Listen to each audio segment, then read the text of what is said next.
Hello, my Fromville family. In this video, we will talk about 9 inconsistencies in scenes which prove we have been watching multiple realities happening at once. But before we get started, please note there may be spoilers ahead. Throughout the seasons, I've noticed many instances where scenes or dialogue seemingly contradict each other.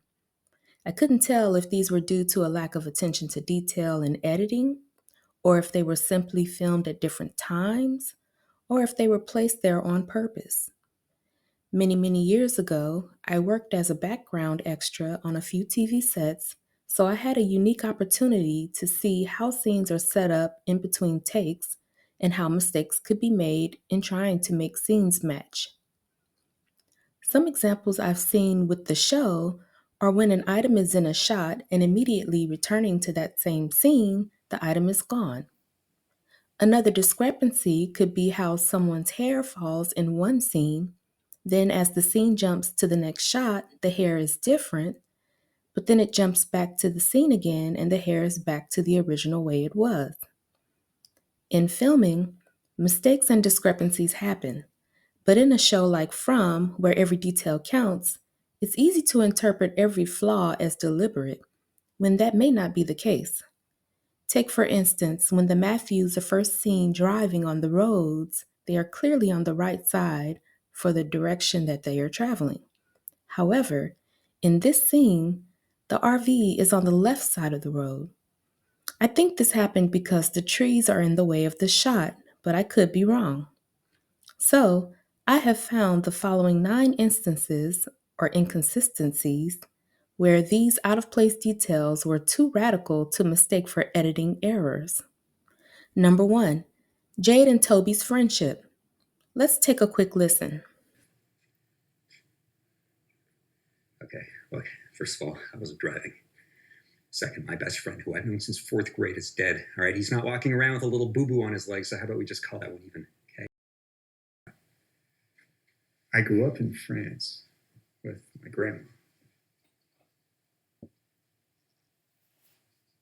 She died when I was 12. I had to come back to the States. In the first scene from season 1, Jade says that he and Toby have been friends since the 4th grade. Yet in the second scene, later in season 1, Jade says he grew up in France and left at the age of 12 when his grandmother died. So you could say maybe he met Toby in France. However, Toby isn't a typical French name, nor did Toby have an accent when he talked to Boyd and Kenny or Sarah when he was in the clinic. It is highly unlikely that the writers made their relationship this complicated, which means they purposefully added these subtleties to Jade's dialogue for the discerning viewer to catch. In addition, I'm pretty sure you are only 10 years old in the 4th grade, maybe 11, but definitely not 12. And we can't say that Jade was placed 2 grades behind because his character is supposed to be highly intelligent. After all, he developed a quantum computer algorithm worth millions. Number 2, and one you guys are pretty familiar with, is the scene of the town. In Victor's flashback, we see the motel sign, Star Magic, but not that old rusted school bus. In the current scene of the town, we see the old rusted school bus, but no motel sign. This is significantly different in that it is highly unlikely that someone towed the bus to this location from the car yard. The fact that it is rusted and broken down implies that this 1950s style bus has been in this exact spot for a very long time, longer than Victor has been here. Secondly, where is the motel sign? The showrunners wouldn't have placed it in Victor's flashback and then not show its whereabouts or allude to where it is now if it wasn't intentional to show that we were seeing 2 different realities. Number 3, the Matthews putting Ethan to bed. In this scene in season 1, we first see Tabitha talking to Ethan, who is lying in the bed on the left side of the room. However, when Jim walks into the room, we see the bed on the right side of the room. Now, this could be from an inverted camera shot, but notice how Tabitha looks back at Jim over her left shoulder. Ethan is in front of her. The camera then cuts to Jim as he is standing in the doorway, and without breaking the shot, the camera pans as he walks into the room towards Tabitha and Ethan, who are now on the right side of the room. If you look closely, Tabitha is still looking over her left shoulder, but now Ethan is behind her.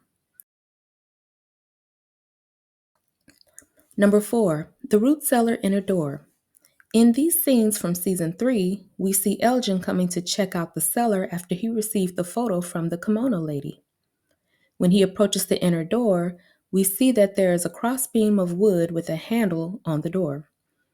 In the second scene, when he later comes back to check on Fatima, there isn't a crossbeam nor a handle on that door. In fact, the wood on the door is different, with half of it being lighter in color. I pulled some other scenes to contrast as well. When Tabitha finds Victor in the cellar, you see the door with the crossbeam and handle again. Then later, when Ellis and Boyd go to rescue Fatima, we see the second version of the door with no beam or handle and the lighter wood color. All of these scenes happen in succession of each other and clearly shows time overlaps are happening. Number 5, Christy's time in town. Let's take a listen. What is that? Saline. Helps clean the wounds. That saline comes in bags. Well, we don't exactly have much in the way of supplies around here. A couple machines we stripped off an ambulance a few years back, but I was on my way to meet you, and we were supposed to have lunch. I know. You ain't been here this whole time. It's been 6 months. You never called. You never... In the first scene from season 1, Christy tells Jim that they stripped supplies from the old ambulance a couple of years ago. However, when Marielle comes to town in season 2, she mentions to Christy that they have been looking for her for 6 months. Now, I know what you're going to say. Maybe time moves slower in Fromville than in the real world. However, when Marielle says this, Christy acknowledges this by saying, I know. Number 6, Boyd's trailer. In the first scene in season 1, when the Matthews come through town, they see Sarah and ask her for directions. In this scene, we see Boyd's trailer in the background on the side of the post office. Later in season 3, when Henry is walking the street with Ethan, as they pass the post office, the trailer is gone. Now, if this wasn't anything important, the show would have shown Boyd moving it elsewhere and why. Number 7, the house on the side of the clinic. In earlier scenes in season 1, we see a house next to the clinic. We also see shipping containers on the other side of the clinic. Later in multiple scenes, we don't see either anymore. At first, I thought maybe they had to move locations when filming. However, the more I watch the show, the more I see that almost nothing here is done accidentally. So I'm wondering if what happened to this house is what happened to the motel. However, I think if that were the case, the characters would have talked about it and it would be part of the storyline, which then leads me down the road of this again being multiple realities happening. Number 8, the pendant light in the diner. I'm sure most of you have probably noticed the light on the far side of the diner. When Boyd first comes to town, he's in the diner with Abby, Ellis, Father Kotry, and Donna. In the booth behind them, the light is intact with a glass globe around it, whereas in the current timeline in season 1, the light is just a dangling chain. In season 2, this dangling chain now has a bulb in it. Now, I can't be for certain that these discrepancies suggest multiple worlds solely because they can be easily explained. One might say that the light fixture was broken at some point after Boyd's arrival, and that they decided later to put a bulb in it to increase the lighting in the diner. However, the fact that the director placed this light in our view behind Boyd and in several shots in season 2 is significant and with purpose. Number 9, when Victor meets Julie. When Julie is tied up in the kitchen in season 1, Victor comes in for a can of peaches. He talks to her about the peaches and kind of creeps around her for a minute. He tells her that two cars arriving at the same time hasn't happened in a long time and that it's special. He then leans in and asks her, "What do you think it all means?" That hasn't happened in a long, long time. It's special.